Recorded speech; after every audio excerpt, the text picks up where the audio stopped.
स्तर पर बहुत बड़ी चुनौती का सामना कर रहा है और ब्रिटेन के लिए बहुत आसान है भी नहीं इससे निपटना।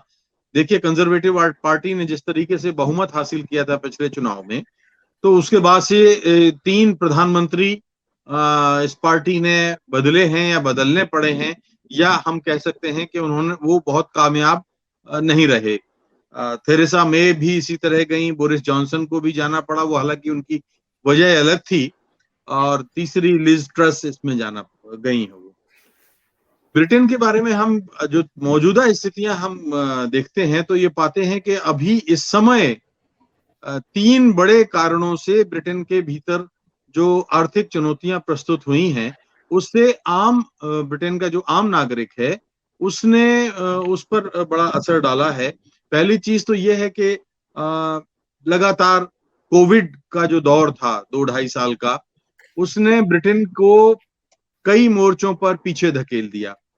इससे पहले अगर आपको याद हो तो ब्रेग्जिट यानी यूरोपीय संघ से जब ब्रिटेन अलग हुआ था तो कई तरह की आंतरिक रस्साकशी और द्वंद्व की स्थिति ब्रिटेन में थी, और ये नहीं था कि ब्रिटेन का ही उपभोग यूरोपीय संघ कर रहा था, बल्कि ब्रिटेन के को अलग होने से भी कुछ झटके तो लगे थे।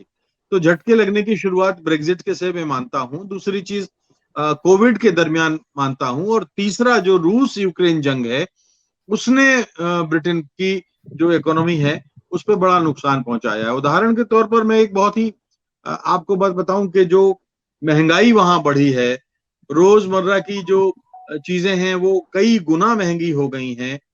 किराना, सब्जियां, दूध, फल, ये उनकी जो दाम है इतने आसमान पर हैं कि एक आम मध्यम वर्गीय परिवार के लिए उनको अफोर्ड करना बड़ा मुश्किल है।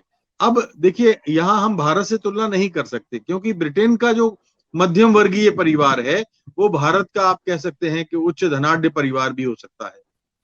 हमारे यहाँ मध्यम वर्ग की परिभाषा बिल्कुल अलग है, तो हम अपने यहाँ से तुलना तो नहीं कर सकते, लेकिन वहां जो स्थितियां हैं उनके लिए बड़ी दिक्कत आई है। एक और उदाहरण मैं बताऊं कि पिछले 1.5-2 वर्षों में कोविड के बाद जो स्थितियां बनी हैं, अगर वहां 35 लाख पाउंड का कोई मकान मिल रहा था तो वो आजकल 2-2.5 करोड़ का हो गया है।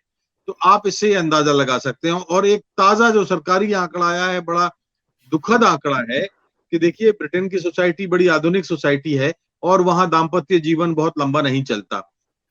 तो हमने ये जो आंकड़े आए हैं वो ये बताते हैं कि सरकारी स्तर पर जो तलाक लेने वाले लोग हैं वो तलाक तक नहीं ले पा रहे हैं, क्योंकि ऐसी स्थिति में जब दोनों अलग होंगे तो दोनों को अपना अपना मकान खरीदना होगा, और ये स्थिति दोनों की नहीं है।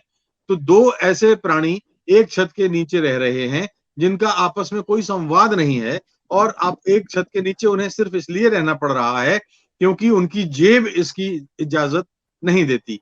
तो आप सोचिए कि सामाजिक स्तर पर, भावनात्मक स्तर पर और आर्थिक स्तर पर ब्रिटेन को कितना बड़ा नुकसान पहुंचा है। रूस यूक्रेन जंग की वजह से ईंधन सप्लाई और ऊर्जा की आपूर्ति है उस पर बहुत फर्क पड़ा है जी।